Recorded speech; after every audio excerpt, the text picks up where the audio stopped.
Here are the vending machines at the Marriott Marquis in New York City. Just felt like showing you something. Drinks, like Diet Pepsi, for instance, be $1, $3.50. How about water? It can be anything on this one.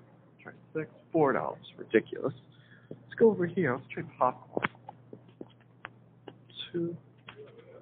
$2.05, $3.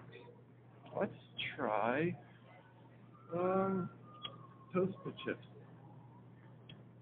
$4.01. That's $4 for that? Are you kidding me? Old school pretzels right next to it. Same thing.